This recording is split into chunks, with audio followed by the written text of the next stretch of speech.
Hai, Assalamualaikum. Perkenalkan nama saya Dini Fitriani dengan NIM 8575243323. Saya mahasiswa Fakultas Pendidikan Prodi Pendidikan Anak Usia Dini Universitas Terbuka.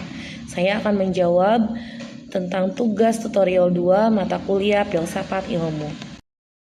Menjawab tugas tutorial 2 mata kuliah Filsafat Ilmu. Untuk soal nomor 1, bagaimana filsafat ilmu mengawasi dan memperkuat eksistensi, keilmiahan, serta nilai-nilai dalam ilmu pendidikan.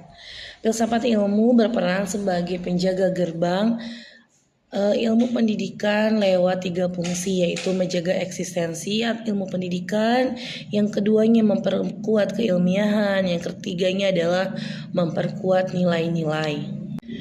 Poin A, menjaga eksistensi ilmu pendidikan. Filsafat ilmu menjawab, apakah pendidikan itu benar-benar ilmu atau hanya praktik biasa?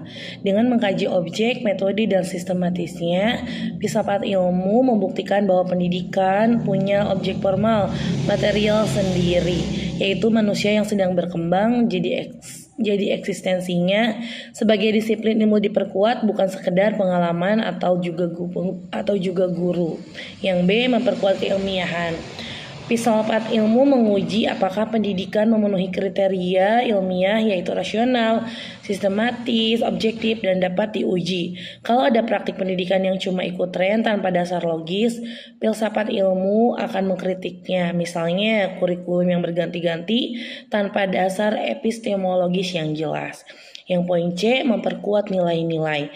Lewat aksiologi, filsafat ilmu bertanya, untuk apa pendidikan ini? Nilai apa yang dapat dibentuk? Tanpa ilmu pendidikan bisa jadi teknokratis dan kosong maknanya. Filsafat ilmu memastikan tujuan pendidikan tidak lepas dari nilai kemanusiaan, moral, serta nilai keadilan. Kedua adalah bagaimana pendidikan yang bermakna dan bernilai turut memperkuat perkembangan filsafat ilmu. Hubungannya adalah hubungan timbal balik. Yang pertama adalah pendidikan jadi laboratorium filsafat ilmu. Praktik pendidikan yang bermakna menghasilkan pengalaman, masalah, dan data di dalam lapangan. Contohnya saat guru menemukan anak yang tidak bisa belajar dengan metode ceramah, ia memunculkan pertanyaan epistemologis baru tentang bagaimana manusia memperoleh pengetahuan. Masalah lapangan ini bisa jadi bahan baku filsafat ilmu untuk berkembang. Yang B, nilai dalam pendidikan menguji filsafat ilmu.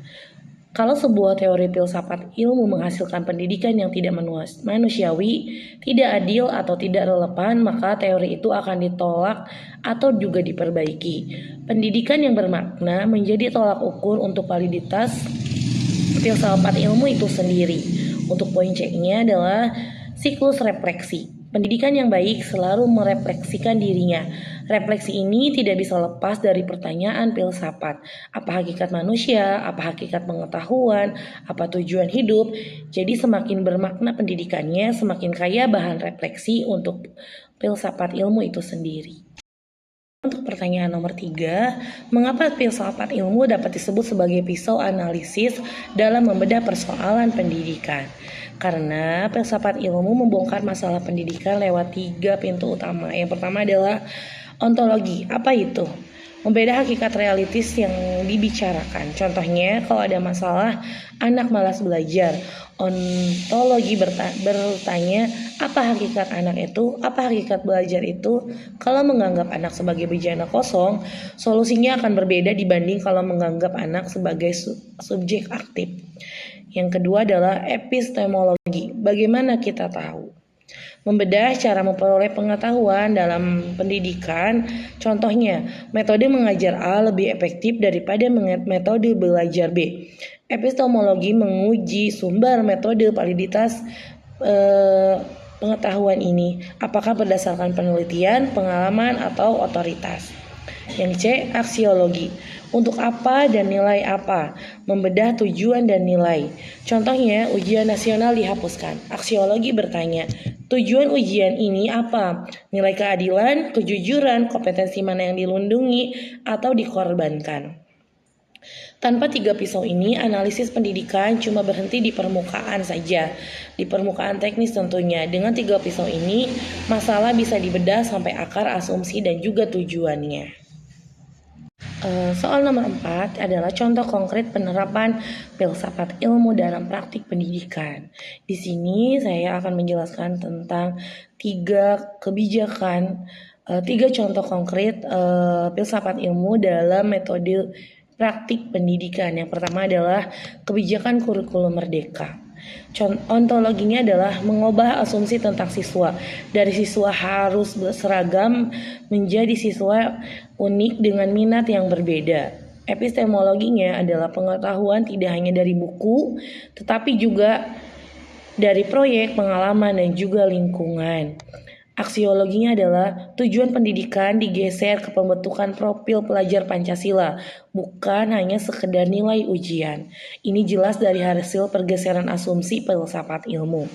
Yang kedua adalah contohnya adalah penolakan metode kekerasan dalam mendisiplinkan siswa.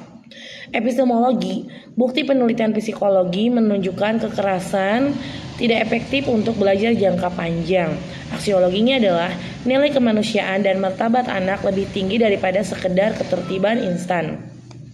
Hasilnya muncul kebijakan larangan hukuman fisik di sekolah. Yang ketiga adalah penggunaan pembelajaran berbasis proyek di PAUD.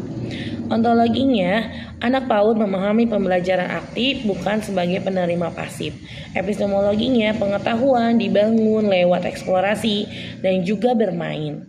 Yang terakhir, aksiologinya adalah nilai kemandirian, kreativitas, dan kebebasan berekspresi itu dijunjung dengan tinggi. Jadi praktik main pasir atau main air bukan hanya main-main tapi punya dasar filsafat yang kuat.